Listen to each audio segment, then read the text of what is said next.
Hi there, and welcome to Be a Global Citizen, the podcast that explores the concept of global citizenship through the lens of value-creating education. My name is Scott Bauer, and I'm a SOCA researcher and educator. I hope you find the discussions, stories, and insights on this podcast to be valuable and inspiring as we strive to become global citizens who are committed to living a contributive life. Enjoy.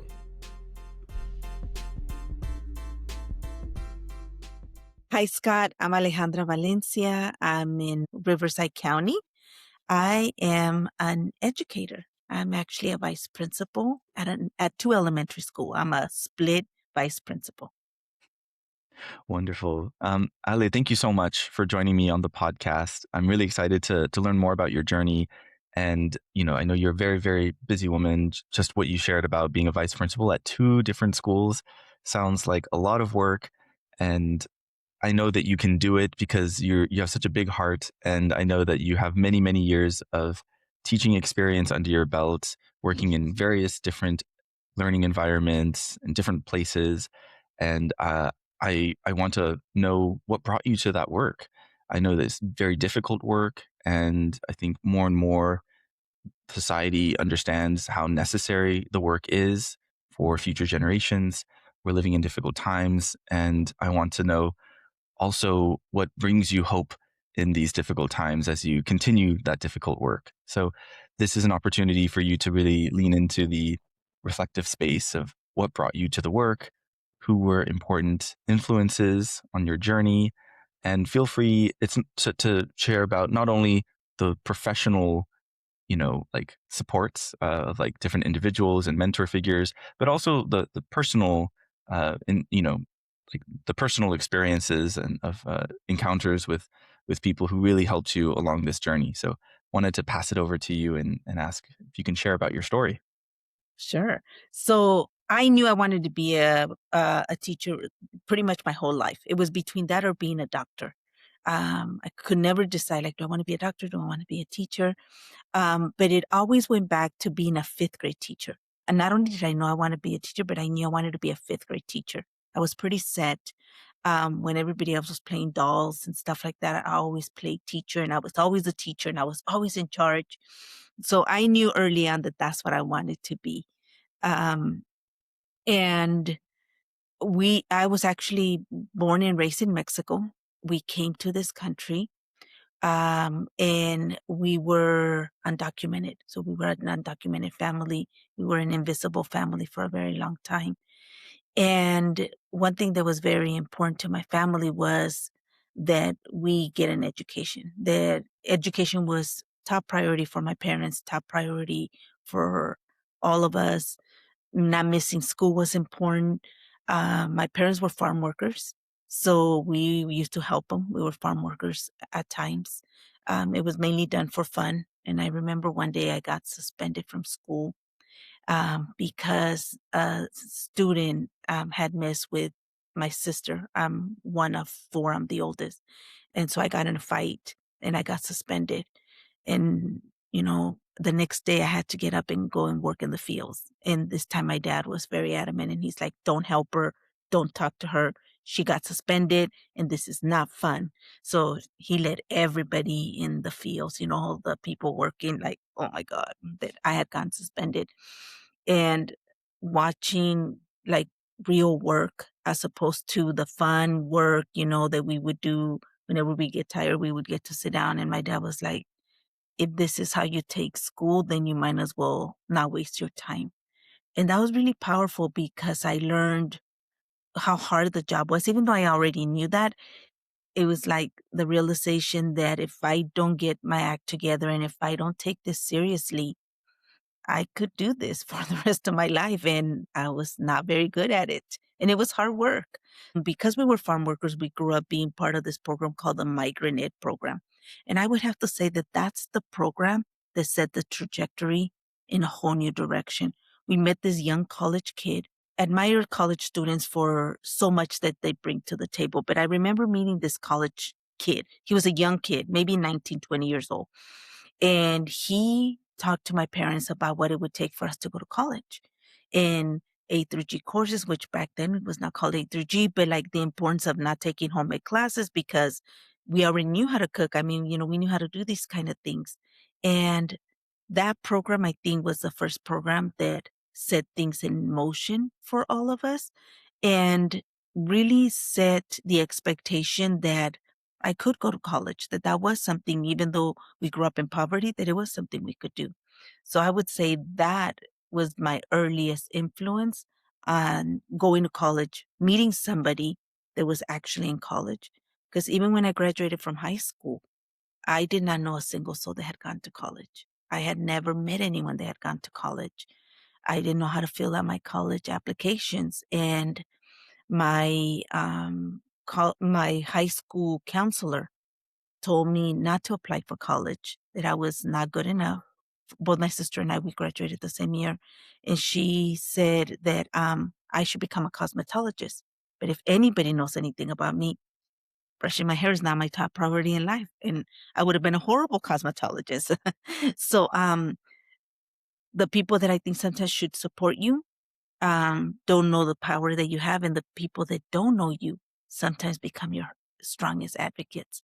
So I grew up, went to college. I went to UC Santa Cruz. I have 2 masters. Since I've worked in many different jobs. I'm currently a vice principal, but it's been an exciting career. I've done this now. This is my 32nd year as an educator. That's amazing. No, thank you so much, Ale, for sharing the that origin story, right? And so much of it is tied to your family, the struggles of your family to move and come to the US under circumstances that, you know, many would say are quite precarious and uncertain. And Yeah. that feeling of really creating a new life and the understanding that your parents had, they must have had, right? To say, well, through being here in the US and having our children get an education, this will set them up for more options, right? More Yeah. options meaning, farm work was still on the table, right? Given the Yeah. lesson that you learned. But really, I think challenging you and your sisters to see what else is out there. And even beyond the cosmetology, right? You said, but what ignites your passion? What brings you joy? What helps you create value? And I just think that that must have been such a difficult um, such a difficult path for your parents, your family in general to go through. There's a lot I wanted to comment on, but maybe if we can focus on your parents at this beginning part, I think this would Okay. really help us better appreciate what that kind of initial hardship was, and also such you used the word undocumented, but also invisible family, and I'm Yeah. very curious about those two different terms, and because I haven't heard of the invisible family part, but I kind of understand, I can intuit what that entails. But yeah, could you speak a little bit more about your parents, and maybe the thought process of coming to the US? Like what were the circumstances that they were faced with? So that's the first question. And then the second question, I think, entails again the status of your family. And if you could clarify what undocumented and invisible family really means, that would be really great. So I have amazing parents. I am one of 4 children. I'm the oldest. I have 2 younger sisters and a brother who's no longer with us. But my parents were very different even growing up. My dad believed in educating women, which was not something that was very common for part of my family. So he always challenged us, always expected us to do great. My mom was a strong believer in education. She always wanted to go to school. That was something that was not given to her as an option. Her father was more traditional. So she went to school up to 3rd grade. And then he felt like that was too much. Like she should no longer be educated. So she stopped going to school. My dad went to school for 3 months, not because they didn't believe he should go to school. He just didn't like it. It wasn't his thing. So it was interesting because growing up, education was a thing for us. They strongly believed that we should go to school. They felt that it was the one thing that could help us in life. So they were adamant that we were going to go to college. we came as a small family, from Mexico. When I say undocumented and when I say invisible, I remember my parents saying, don't get yourself in trouble. Don't get yourself be seen. Like, just, like, do your best job, do the best you can, but do not, how some families say, don't embarrass us. Like, for us, it was bigger than that. Like, you know, we are undocumented. We can be asked to leave at any moment. We could be deported at any time. So, like, you better be on your best behavior was pretty much. So we knew that. We knew that everywhere we went, you know, don't do anything that's going to embarrass anyone, that's going to, bring our name down as something that is not appropriate, because we knew there was a lot on the line for that. So being in the U.S. with not legal status to reside, was pretty difficult. The other thing is that we lived in constant fear that my parents could get picked up by immigration at any time, or Homeland Security now, and be deported. That was always a realization of ours. Like, we knew that. That was always in the back of our mind. Growing up at that time, when we were farm workers in the little town that we kind of grew up in, at night, when all the parents came around 5 or 6, when the families came, it was very common for some families not to come back, some parents not to come back. So while everybody practiced fire drills, and, we practiced what would happen if my parents were ever picked up by immigration and not come home. And I think today's society, living with everything that's happening here in California, because I'm here in California, um, when I hear about what's happening with our families and families being picked up, like, that was us. That was me. I remember my parents one day being picked up and not coming home, and what that felt like, to be like, whoa. And we also knew, you don't say anything, because, you know, you can't say, we're at home by ourselves. My parents got picked up and we're not going to be able to, um, like, we're alone. Because of that, we never lived alone. We always lived with other families. I think for two big reasons. Number one, we lived in poverty, so it helped us pay the rent. But I think also deep down inside, it was a good way for my parents to know that we would be taken care of if they were ever to be picked up by immigration, which at one point in our lives, that's what happened.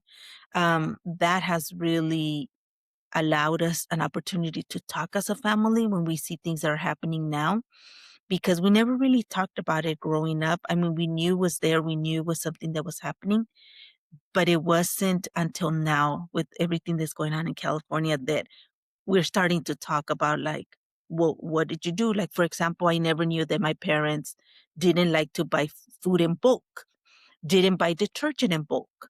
And, they were like, we didn't know that if we were going to be able to use it by the end of the month. If we bought it at the beginning of the month, we didn't know what day to day looked like. So we were very aware of being good with our income, being good with what we had, because at any given time, we could be deported. So I think that allowed us to be that invisible family, that I'm talking about, just fly under the radar as much as you possibly can. Don't cause a scene. Get, don't get too certain of yourself. Like, be in the lookout, be aware of your surroundings, and be aware of anything that could happen. So that's Mhm. kind of what I mean by that. Yeah, thank you. Thank you for clarifying that for me, because that that reality that you and your family faced, I just can't imagine that, living under such an incredible scrutiny in a way, right? Of like, what happens if we bring attention to ourselves, or what happens if, even if you don't bring attention to yourselves, things still don't, they go in an unexpected direction, and Mhm. your parents, they did get picked up, and then there's that kind of flood of emotions, and then that anxiety of where will that leave us, Yeah. and how will we continue to be supported, and even with all of that, right, there's this wider community that you spoke of, with other families supporting each other, looking out for each other, but, doing everything you can to kind of cushion that really harsh reality this might not work out forever. But Hmm. then what is plan B? It's something so scary and so far removed that, um, you know, I'm sure that you didn't want to like entertain it for too long. And in a way, I think the hope that was placed on education really allowed for, you know, the sacrifice that your parents were doing for the family, for them to really say, this is like, this is what we're doing. We're really wanting to set our children up for the best possible future, the best possible, quality of life. And my question to you is, with so much expectation being put on education to save, the, I mean, well, not, I don't even know if it's the word to save, but to kind of like guarantee, let's say, this better future.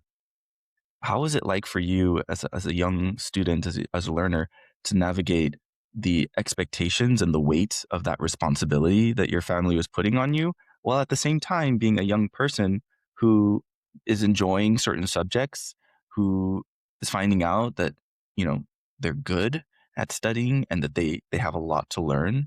I feel like these are, two kind of, tensions that are being put onto one small, young person. And for yourself, how did you navigate that? And also, you were the oldest, so there was even more expectation because all of your family was looking to you.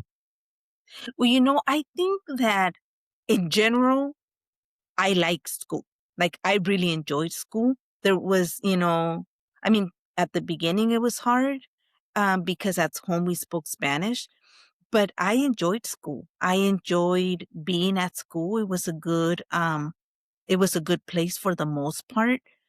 I excelled. My siblings excelled in school. We like we all like school to a different degree. Like, some of us like the actual learning, some of us like the socializing of it, some of us liked just the opportunity that it could bring. So we all like different aspects of school, but I think in general, we liked school. Every one of us liked school. My parents liked school. We also saw them go to school in the evenings and try to learn English. So um, it was just, we just did that. It was something that we did. My parents were not farm workers forever. Eventually, we became a documented family. That opened up the door to a lot of things. My dad had his own little like gardening business that he would do. So, then I became a gardener. I went from a farm worker to becoming a gardener with my dad. I would do that on the weekends. I would do that at spring break, even in college. Um, during my breaks, I would help him out. My sisters would help out. My brother would help out. But my brother was the youngest, so he did as much as he could. It was just, I think, we just felt like that was the one thing we were good at, and that was the one thing that came easy to us. It came fairly easy. Yeah, no, I mean, I think that's I really like how you describe the educational experiences of, each one of you were different, and at the same time it was bound by this this this desire, this interest to continue in their education. And I think it must have stemmed from the values that your parents put on education. I think so much of what we see in like the home environment, and how that then carries into the school environment, is really important to take note of, especially, as teacher, as a vice principal, right, school leader. There's this really important need to be on the same page, I think, with the parents.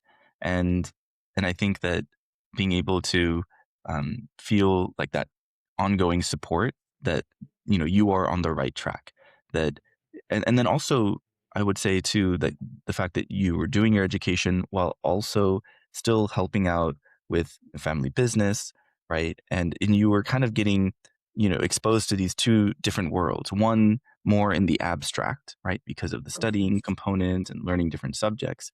But the other one in a very kind of grounded way, you were learning with your hands, and you were outside. You were not inside a classroom. And what were some of the kind of learnings that happened when you were when you were helping out on the farm, when you were helping out in the garden? Yeah, what are like the biggest kind of like takeaways that you had through that experience working with your hands? I think the biggest thing that I was learning was the power of social justice. Working in the fields, my uncles were involved with Cesar Chavez and the, farm workers union that happened, California, mainly Arizona. But so I was seeing that social justice. I was seeing, hearing about my uncle who was marching and doing certain things. So I knew about that. And then seeing my parents, how hard they worked and how much money they made and the injustice in that, as my dad, became a gardener, doing all this work and then people not paying him or saying, that's not the work that I wanted, but wouldn't pay him, but didn't want him to take down the work that he had done. And I could see, because, we would see other houses around because we usually tend to do houses in the same neighborhood. And people would be so proud of their lawn and how beautiful their lawn was. But yet they didn't pay my dad because they claimed they didn't like the work and take advantage of him for that. So I got to see the injustice of what that meant. And it fueled me to do better in school because I needed to have a voice. I needed to be educated enough to stand up and to be like, no, that's not fair. That's not what you're doing is not just. So that gave me a new found profound impact on like, you got to speak up. You got to know how to speak up and you have to be knowledgeable and give yourself the value that is needed because, my dad didn't know how to say like he was upset and we were all upset by it, but it kind of just I saw that happen often, not just to my dad, but to other people. I saw that injustice. And also, the thing that was really weird is that going to college and meeting people. I remember before I went to college, I was part of this group here in this area. I kind of grew up around this area, but I remember going to a camp. It was called Future Leaders of America. And I clearly remember a young girl around my age, high school, and they wanted people to come and talk to us about their education. So she started by saying that her dad worked at a hospital. Well, I'm a farm worker, right? We're poverty driven. So I'm assuming that, wow, her dad finally made it. Like he must be a custodian. Like that's what I was thinking, right? Like he must be a custodian. Cause to me, that was like, wow, that dad is a custodian. Doesn't have to work in the fields. He doesn't have to work when it's raining, when it's sunny, when it's hot, when, all that. So then she said that her dad was a doctor and it's this Latina girl, right? Just like looks like me. And I remember being so upset that she was ashamed to be able to say that her dad was a custodian. I was like, or a janitor. I'm like, be proud of your dad. And she kept saying that her dad was a doctor. And there was like, I could not accept that because I had never seen that. Anyone that looked like me who was educated. And I was like, why does she have to be ashamed? Like, why can't she just be honest? Like, I couldn't accept in my brain that someone that looked like me, their parent could be a doctor. So we ended up having, the parents come and visit us. And they had a panel of all these like strong Latinos, they were giving their presentation. And she's like, oh my God, my dad's here. And I'm thinking like, good, you should be proud that your dad is here, you know? And so he introduces himself as a doctor. And I'm like, what? Like, he really is a doctor. Blew my mind that one day I could be educated and my children could possibly be like, that is a doctor, that's a teacher, that's a lawyer. Like, that could happen. That was, I remember that I was being blown away. So then going to college and meeting kids and different students my age and introducing me to their families and their doctors, their lawyers. Some look like me, some don't look like me. And all of the sudden I realized that couldn't be me. Like that really is a possibility. But it took me going to college to fully believe that I was capable or it was an option. Wow. Yeah. So seeing, being exposed, right, to Mm. other other Latinos with very different backgrounds and understanding, wow, there's like whether the thought was they made it or it was this feeling of like, I can do that myself. I think there must have been, this excitement, right? Maybe this feeling of encouragement that like suddenly even more pathways were starting to emerge. And I think having a program like that is so amazing because whether it's meeting a college student, being on the college campus, being in a program, having even the briefest of interactions, maybe it was even just like a short conversation where there was that mention. I think that's really, really beautiful. But I also, so going back to the learnings from, being out and seeing your father work in the field, being there yourself. You talk about social justice, and I really want to like sit with that point because I think it's so profound what you were talking about. This ability to question, right, your reality, right, to ask these questions and to understand that, the way that certain structures are set up in society are, like not favoring certain populations. And in fact, serve to further push them down, um, Hmm. in a way, crush their spirits, right?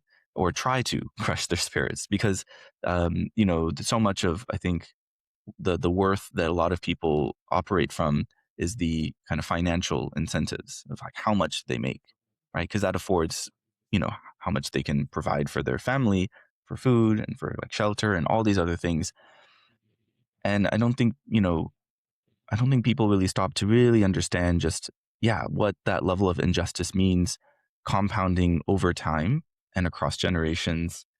And for you to come to an understanding, right?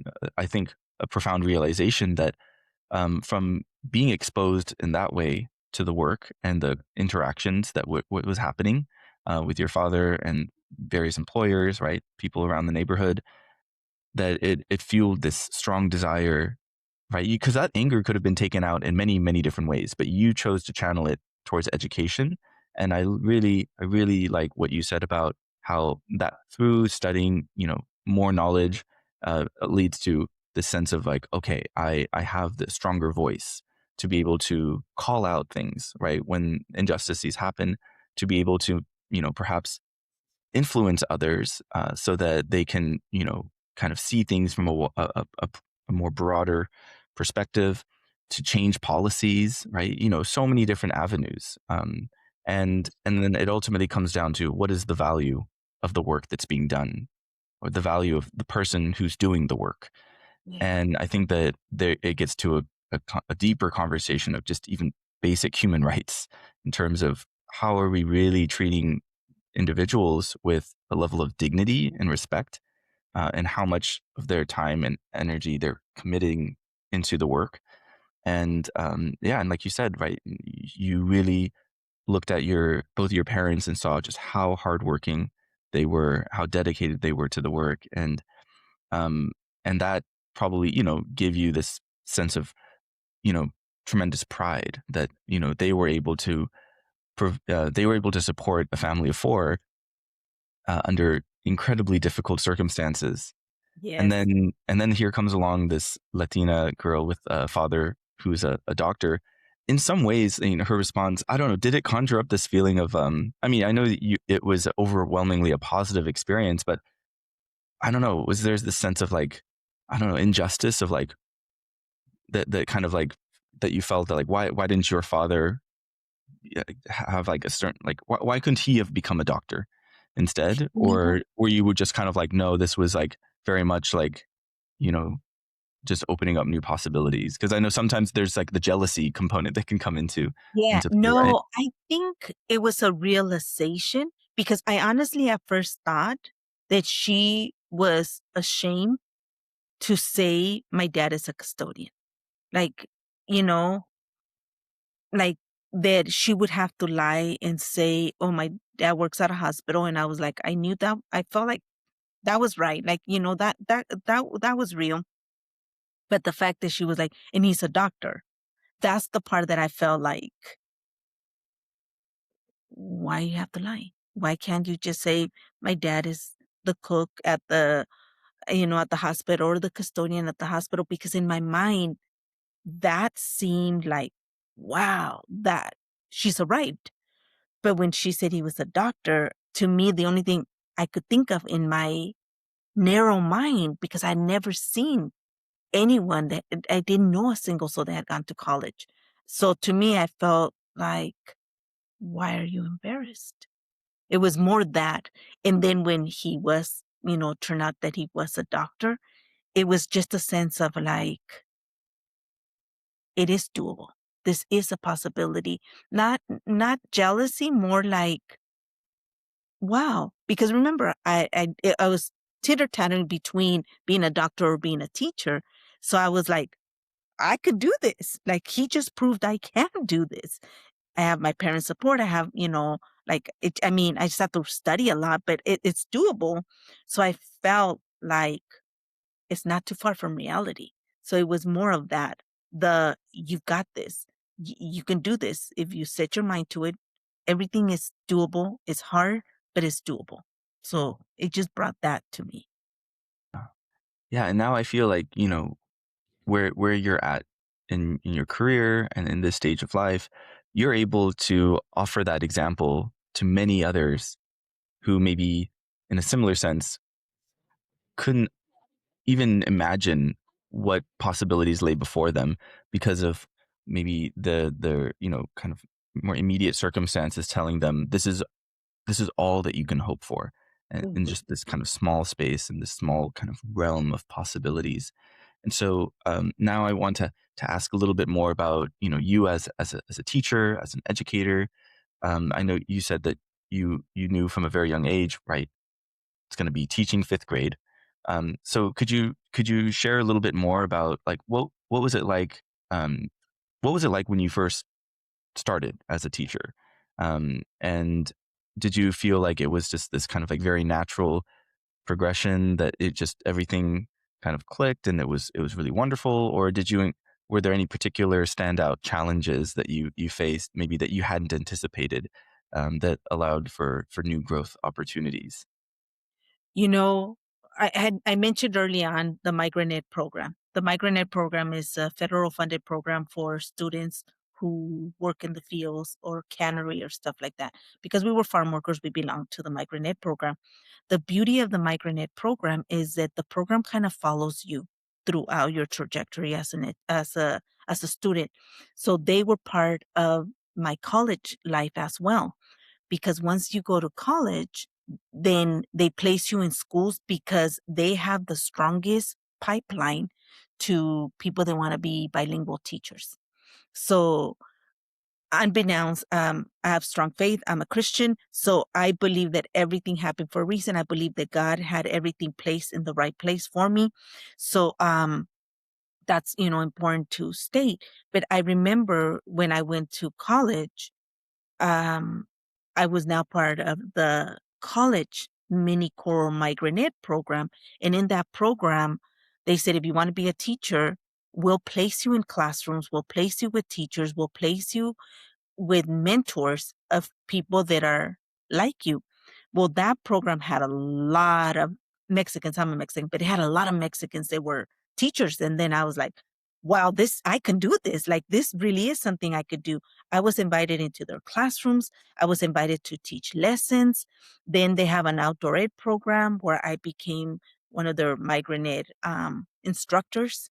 So it's kind of like a teacher, like a young person learning to, there was two of you and you were with a kid for a week, a group of kids. And then the following week you got another new group.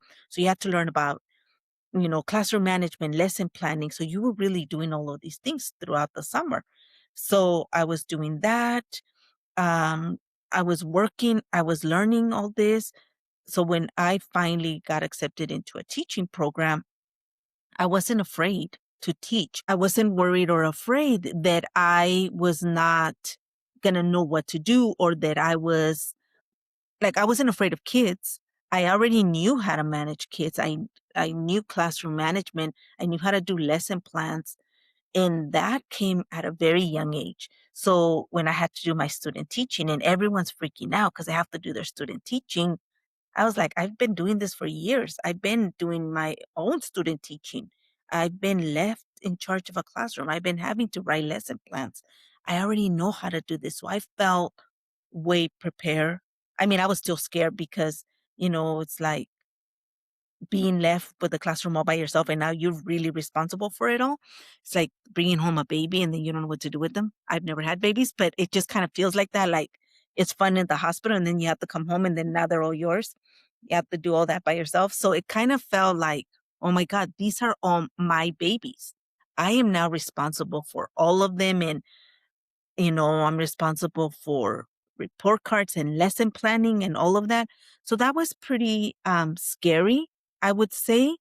Um, but it was also really hard to feel like, do I have what it takes and do I have the right preparation?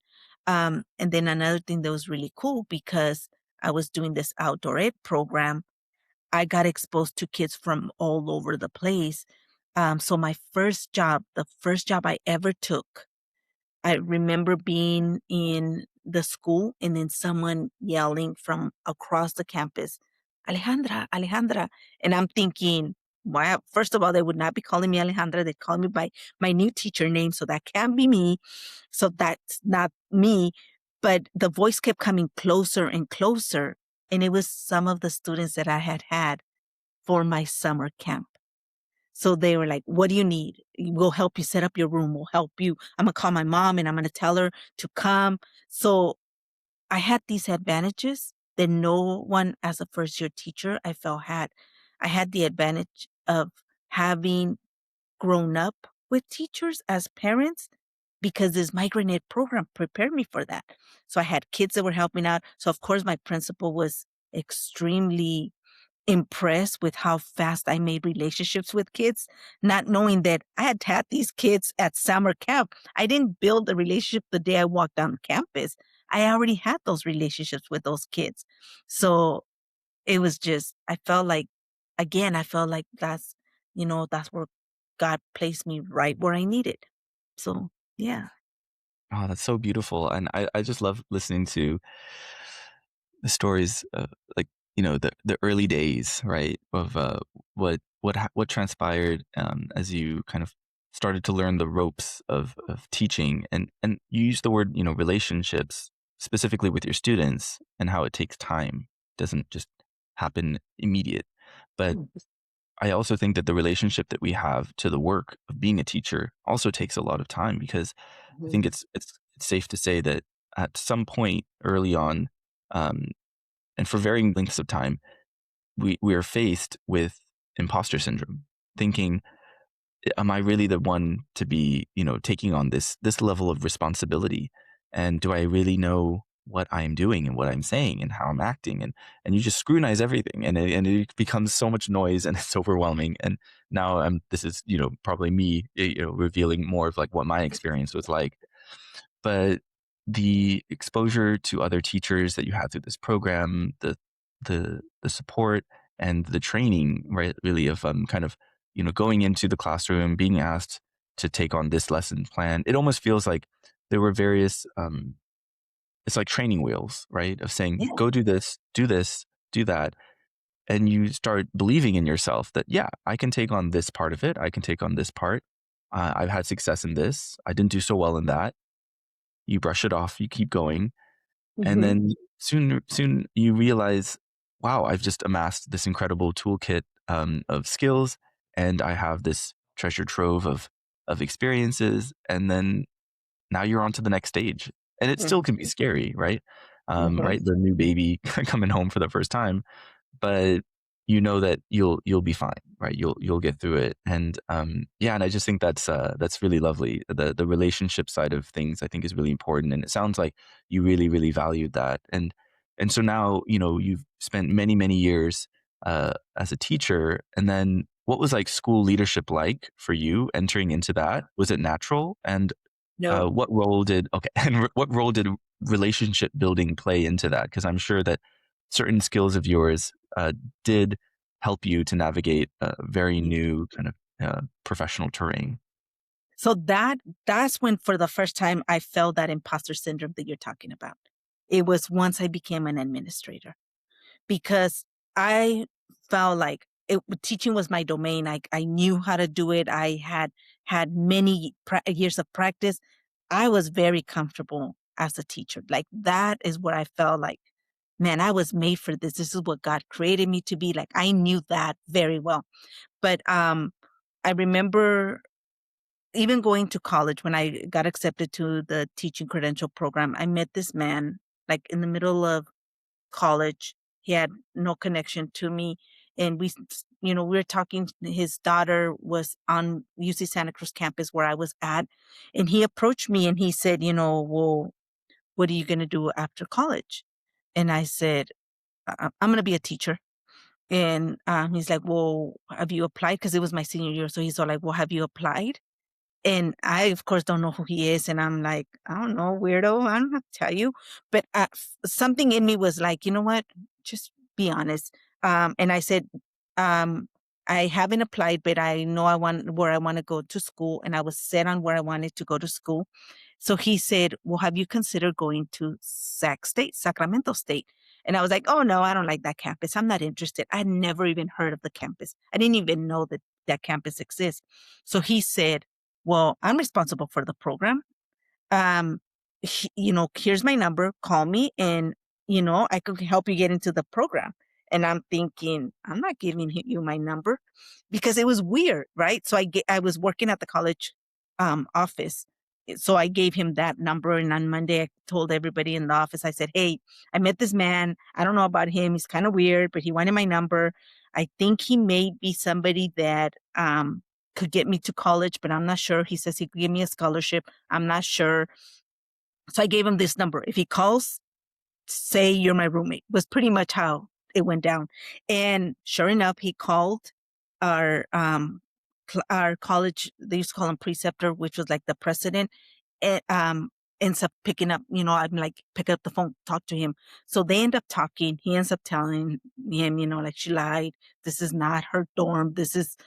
She was a student worker here. So they start talking, and he bets him for me and says, he's a good guy. Listen to him, apply. This would be a great place for you to be. Turn out to be the best place. And so he said, after so many years, I'm coming back for you because I think you should be a principal. And I was like, I am certain I'm never going to be a principal, so we don't ever have to have that conversation. But I always felt really special. So when we got accepted to the program, I was like, oh, me, this special person is going to, tell everybody how this man, my mentor is so amazing. But it turned out he was amazing to everyone. He was this loving and this amazing to everyone he met. There was nothing uniquely special about me. Like he was just an amazing mentor, an amazing man. His name was Harold Morai. So I realized, oh my God, like he's just awesome. And he's like loving and humble. And this is his passion. So I didn't want to disappoint him. So I went back and got my admin credential, thinking I'm never going to do anything with that. I'm just going to hold on to it. But because of him, I'm going to do it just to honor him. And then one day I got a call from my superintendent asking me to move to the middle school, which I didn't want to go to the middle school. I loved elementary. I went to the middle school. And then from the middle school, I got a call that said, we think you should apply to be a vice principal. And I just felt like you can't say no to the people that are writing your paycheck. So I applied for the job just thinking, I don't have what it takes. They're never going to hire me, but I at least told her I would do it and, told them I would apply. So I end up getting the job. It's something that I have grown into, but it's definitely something that I constantly struggle with because now I'm no longer in charge of my little world, which is like my 30-some kids. Now I'm in charge of teachers and, students and parents. And I often wonder, am I making the right decision? Am I being a role model? Am I modeling to someone what it is to go to college? Am I modeling what, what compassion is like? Did I make a good decision? Or I didn't, those were not my wonders as a teacher. I felt pretty confident. And, I've been an admin for many years and continue. Every day is new. Every day is a new struggle. Every day is a new thing. Um, you learn about kids' stories and you learn about family stories. Some that were similar to mine, others that you just wonder, like, how did the kid wake up the next day? And how does he come to school every day when I know what's happening in their family? And so I wonder, like, that's when all my doubts, all my wonders, like you were talking about, those all come out as an administrator. Never did they come out as a teacher. I was pretty good as a teacher. No, I'm sure you were the best as the teacher. But I also think that, the kind of, maybe it was the reticence that you felt like, of like going into admin. I think um, that's a sign of a good leader as well, right? That you really wanted to like understand like what you were getting yourself into, but you also kind of knew that there was a certain leap of faith from the employers, right? Your school, kind of encouraging you in a certain direction. Thinking back to mentor figures that you had who really saw potential. Maybe you didn't understand at that time what they possibly saw, or how special you really were. But at the same time, I think it left these important imprints on you. And you said that this is something that you grew into, and I think that's also another aspect of it. The worst thing probably a school can face is having hired a brand new principal who thinks they know it all. And then, it could actually turn out to be quite disastrous, right? Because again, relationships don't get built over a day. And don't assume that you know what's actually happening in the lives of these young people and their families. And it shows that, to really make change, I think you have to not only walk the walk, but deeply listen and care for others while fully expanding your capacity, because there's so much more that's being put onto your plate. And it can feel like a lot, I would imagine, but have built these muscles over the many years. And so now, the question I have is, and this is, just to kind of tie it into the broader theme of this podcast. But you've clearly made tremendous impact on the students that you taught, and you've also made tremendous impact on the families and the wider school communities that you serve. Um, how is it that global citizenship kind of resonates with you, or how does it kind of manifest in the work that you do as an administrator at this particular moment? The work that you're doing right now as a vice principal. Yeah. Well, I do believe that in my school or in either one of my schools today, we're preparing the next president. We're preparing the next person that is going to come up with the cure for cancer, that is going to change lives in ways that are unbelievable. I believe that I'm going to have that teacher that is going to change the world. I believe I'm going to have that parent that is fighting battles that are going to make things easier for my students. I believe that I have the kids that are going to change laws that are going to impact. So I believe that. And I always feel proud of the fact that, like, I can one day be like, that was my kid. Um, you know, I know that I'm not going to please everyone. I think that's also really hard for me as an administrator, that, I'm going to upset people because my view of the school is bigger than just them in their classroom or them in, the situation. But I also feel like the power of being in charge of all those kids, with the support of my principal, because that is something that I'm certain I'm never going to be a principal. Like that, I don't ever want to be in my life. And I know that. I love being second. I love having that team that I could work on and ask them, like, hey, I've got you. I will support you. I will stick by you, but I don't want your job. I'm not after your job. Right. but I love working with teachers. I love teaching and hiring good people. I love working with people that love kids. And I think that social justice or comes with being okay with your part and not feeling like you have to do everything. Like I'm okay being responsible for my little section and being the best I can at my section and letting everyone else be okay with their section, being okay with the gifts that they were given. I know mine and I want to grow everyone else's. Wow. It's so inspiring to hear a school leader really believe in each and every one of their students. And I think, even though what you were saying about your skills is that you want to become the best and this is what you have here, but in terms of like from those efforts, the future possibilities and generations forward, that's unlimited. And and that's, I think, what school leaders should really kind of like carry forth with them, that spirit of I'm doing the best that I can, but I'm also doing this beyond just for my own self. Like this is not about me actually.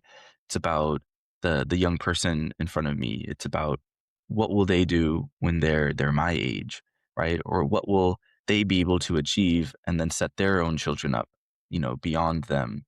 And I think that the kind of perspective taking that entails, right? I mean, I think we all know as teachers, it's a long-term project, right? To Mm. educate one child. It's not like necessarily this just happening in this one semester and then you can forget about them forever. But to really, hopefully create the kind of relationship where you can keep tabs, and they can come and visit you. You can go and visit them.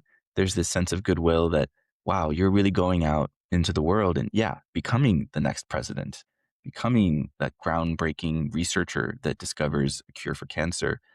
I think that really ties into this notion of global citizenship because it's expansive. It's in a way altruistic, right? I mean, through one's achievements, yes, right? It's important and you get recognition, but it's a bigger purpose, right? And each one of us has a unique, purpose that we play. You brought in the faith element of God and having a plan for you and really trusting in that.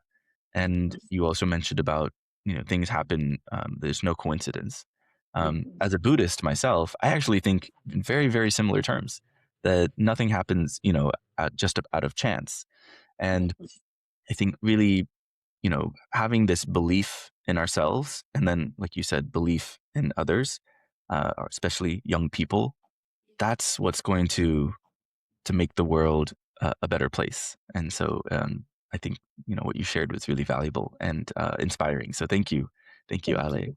And I wanted to ask one more question, and it's a book or movie or just any recommendation that you might have for the listeners. I was thinking about this question with my husband. I was like, I'm a reader. I love reading, but I think a book that I would recommend is a book by Francisco Jimenez. It's called The Circuit. And he has like 5 books. And I always tell people if you want to know what my life could have possibly looked like growing up, you got to read The Circuit. Because even when I met him, I've had the privilege of meeting him a few times. When I met him, I was like, somebody wrote my story and you wrote my story. Um, there's a lot of similarities in the way that he writes the story and the way I grew up. So he's an amazing person, an amazing human being. And again, it goes back to those times where you feel like someone else can write your story and someone else struggle is what paved the way for someone like me. And my prayer is that I'm used in a way that paves the way for someone else. So The Circuit, recommended. Wonderful. Thank you so much for that recommendation. It's so cool that you found a book that seemingly was written about your journey, and I feel very honored that you've joined me in this space on the podcast to speak your story, Thank you. aspects of it, that I think really help us to understand the depths of an educator, right? Because so much of like your parents' story, your upbringing, and the work that you did, and kind of going from teacher into administrator. I think all of it's rooted in these deeper values of hard work, social justice, really compassion and empathy for others, and envisioning better futures, right? Happier futures, futures with lots and lots of possibilities for them to choose and make their own. And also I think the relationship side of things, building relationships, regardless of what they go on to do. I think having that play an important role in how they contribute to the communities around them is really important. And so, with that, wanted to give you the last word. Any final thoughts or send offs as we wrap up this wonderful conversation? I just want to thank you. Thank you. This has been inspiring. It's been good for me on a very selfish note to go back and remember why I'm doing what I'm doing.